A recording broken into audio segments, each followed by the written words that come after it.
streets to the screen, from the headlines to the beat.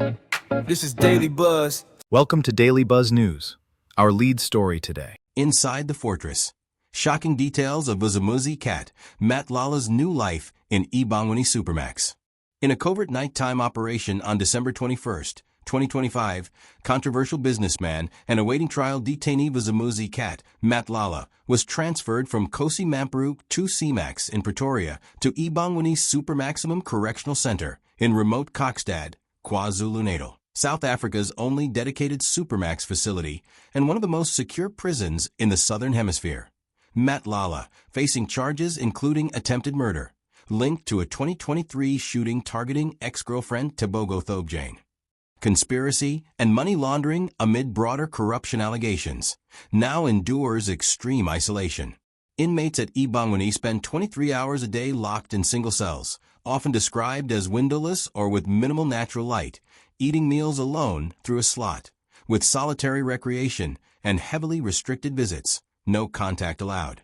Movements are shackled and under constant surveillance. The facility cells are reportedly underground in parts, with administrative areas above ground, enhancing security layers.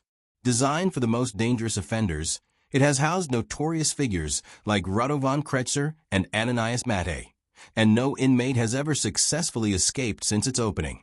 The Department of Correctional Services announced the move on December 30th, calling it standard procedure based on security assessments, citing the Correctional Services Act. However, the timing, weeks before his January 2026 trial and after a July 2025 cell phone smuggling incident, has fueled speculation about neutralizing alleged influence or risks, especially given claims of ties to high-level figures, vehemently denied by those named. Critics highlight challenges for an awaiting trial detainee. The 700-plus km distance complicates court access and family visits, raising questions of fairness amid the facility's reputation for harsh, solitary conditions criticized internationally as bordering on torture. Services confirms that on the 21st of December 2025, remand detainee Vusimuzi Matlala was transferred from Kgosi Mampuru C-Max to eBongweni Correctional Facility. What we need to highlight is that the transfer of remand detainees and sentence offenders between correctional facilities is a standard operational practice informed by a range of considerations, primarily security, safety, operational requirements, and effective inmate management across the correctional system. It has to be stated as well that the transfer of a remand detainee does not prejudice his or her legal rights or access to services. Correctional services and prison authorities claim the prison softens hardened criminals. We pride ourselves that it is a center of last resort in the Republic. It is a center that when all else in the Republic has failed, when people are giving problems in our centers, when people who have committed serious, horrible crimes, we say they must be taken through the processes, special programs of eBongweni, because it is a center that has a history, among others, that it has no escape since it was opened in 2002. Officially opened on May 30th, 2002, by then Deputy President Jacob Zuma, eBongweni Super-Maximum Correctional Centre in Kokstad, KwaZulu-Natal, stands as one of the most secure prisons in the Southern Hemisphere. Designed to house the nation's most dangerous offenders, it has earned a fearsome reputation with its perfect escape record. 0 successful breakouts in over 2 decades. The late Mozambican national Ananias Mate, known as the Houdini of C-Max, tried to break out of eBongweni. He tried to cut the glass, and then he tried to unscrew on the top there, as you can see, but all that was in vain. So it's the way he left it? Yes. Were you surprised that he attempted to break out of it? That was the first attempt. in this center. We didn't have any other.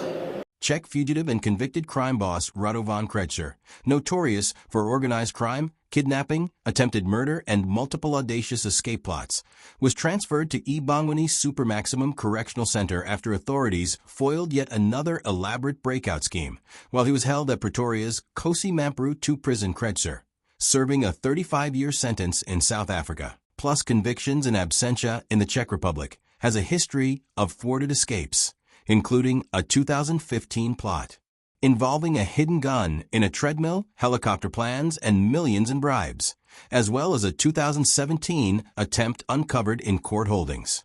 These incidents prompted his relocation to Kokstad's remote fortress, often described as a place from which there is no return. The conditions at eBongweni are notoriously harsh. Inmates endure prolonged isolation, 23 hours daily in single cells, minimal human contact, limited amenities, and structured phases starting with at least 6 months of extreme restrictions. Practices criticized by human rights groups, the Judicial Inspectorate for Correctional Services, JICS, and the UN as amounting to solitary confinement, potentially violating dignity and amounting to cruel treatment. Kretzer himself has challenged these inhuman conditions in court, highlighting the psychological toll amid scarce mental health support. 4 high-risk figures like him, and now Vusimuzi cat Matlala, eBongweni represents the ultimate neutralization. 0 escapes, maximum isolation. Bekhohliswa mhlambe abanye abantu umuntu ongaze angene ejele ethi la ise 5-star hotel la awukwazi ubona bonje uqala once wasuswa ebantwini bakini emphakathini kukodwa nje lokho kwekulimaza umqondo awukwazi ukuzenzela. This 35-year-old Lesotho national is the longest-serving prisoner in eBongweni. He was sentenced to 140 years for raping 7 women, murder, kidnapping, assault and robbery. Ke sile ka le ka o twa torongonye ke tloang ho yona go ke fitle mona na ho ke kopanya le batho be ningi ba fositse hore bonyane ba ntshwarele hobane ke isola ka holo ho be ke. New arrivals at eBongweni Super-Maximum Correctional Centre, including high-profile awaiting trial detainee Vusimuzi cat Matlala, transferred December 21st, 2025, enter a 3-phase behavior modification program.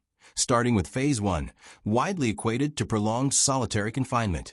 Inmates spend 23 hours a day locked alone in small concrete single cells, approximately 2m x 2.5m, furnished only with a bed, toilet, and basin. Meals slide through a slot in the solid steel door. There's 0 contact with other prisoners. The 1 hour of daily exercise occurs solo in a small, caged courtyard, often called an isolated exercise cage, with full shackling. Cuffed inside the cell, uncuffed only in the yard, then recuffed for returned at a 2021 Judicial Inspectorate for Correctional Services, JICS. Report labeled these conditions a potential form of torture, highlighting devastating psychological impacts. Inmates losing track of time, severe mental deterioration, and cases lasting years, 1 up to a decade. Phase 1 lasts a minimum of 6 months, over 12 times the Union Nelson Mandela rules threshold for prolonged solitary, more than 15 consecutive days. Mental health support is critically inadequate.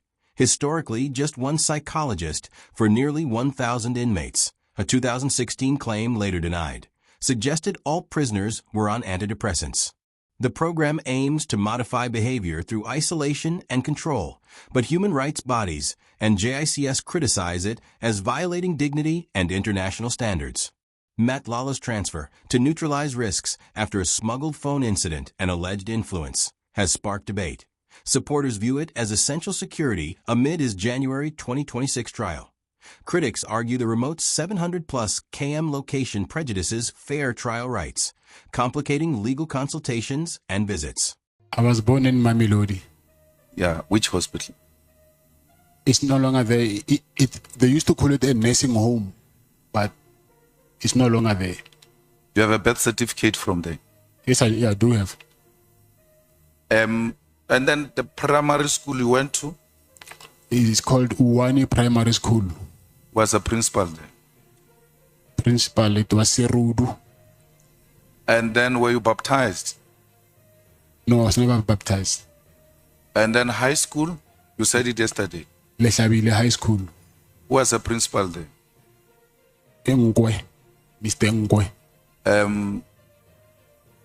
After high school, you didn't proceed to tertiary education? No, I didn't.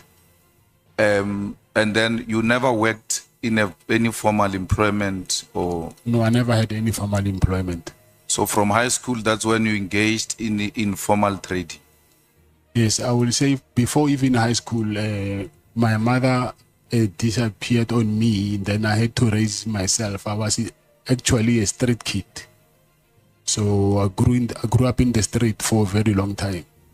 So I just realized after when I grew up that my mother passed away, but she was an albino. And I heard later that she was raped because there was this myth that if you can rape an albino, and then you can get cured for whatever. Then that thing traumatized her a lot that she disappeared. And when I found her, she was terminally ill. Then I think it was 2002 when I found her through her friend. It was very late, and then she passed on. But all along, I was street kid. I'm sorry to hear that. Cell phone in prison is a means to communicate to the outside world. And that is a risk to the state's witnesses. That is a major risk, as it is, my lord, by the very nature of these crimes. By the very nature, these witnesses are in fear for their lives, and rightfully so. So, my lord, the fact is that the behavior of the appellant is not that. When we find objects like cell phones, and in cases that are high risk like this one, we hand the object over to the South African Police Service. So that is what we have done immediately on the same day. Behind the transfer, the smuggled phone high-level distrust and the Big Five cartel allegations. Court documents and official statements reveal that the smuggled cell phone seized from Vusimuzi cat Matlala in a July 2025 raid at Kgosi Mampuru C-Max contained critical evidence. Screenshots dated around July 6, 2025, showing he had viewed KZN Police Commissioner Lieutenant General Mlamlam Kwanatsi's explosive press conference alleging cartel ties, plus contacts under investigation, including numbers linked to law enforcement figures, reportedly a Hawks, Directorate for Priority Crime. Investigation member. The discovery prompted extraordinary measures. National Commissioner of Correctional Services Kgosi Samuel Thobakale reportedly distrusted internal officials and personally involved Mkwanatsi's trusted team to secure the device, highlighting deep internal suspicions. This close coordination between Thobakale and Mkwanatsi, amid the latter's public accusations centering Matlala in organized crime, likely facilitated the December 21, 2025, transfer to eBongweni in KZN, placing him under Mkwanatsi's provincial jurisdiction. The move is widely seen as strategic, neutralizing alleged influence far from his Gauteng base, preventing interference or escapes ahead of his January 2026 trial. Yet it fuels speculation, security necessity, or calculated isolation. Matlala's case ties into broader probes. The ongoing Madlanga Commission, established September 2025, has heard testimony from Crime Intelligence Head Lieutenant General Dumisani Khumalo describing a Gauteng-based Big Five cartel involved in drug trafficking, tender fraud, hijackings, kidnappings, and contract killings, with alleged deep infiltration into politics, police, and government departments for protection and manipulation. Khumalo and others named Matlala as a central figure, corroborating Mkwanatsi's claims of syndicate reach, enabling impunity. These unproven allegations underscore fractures in South Africa's justice system and the drastic steps, like Super-Max isolation, to counter perceived threats. Thanks for watching.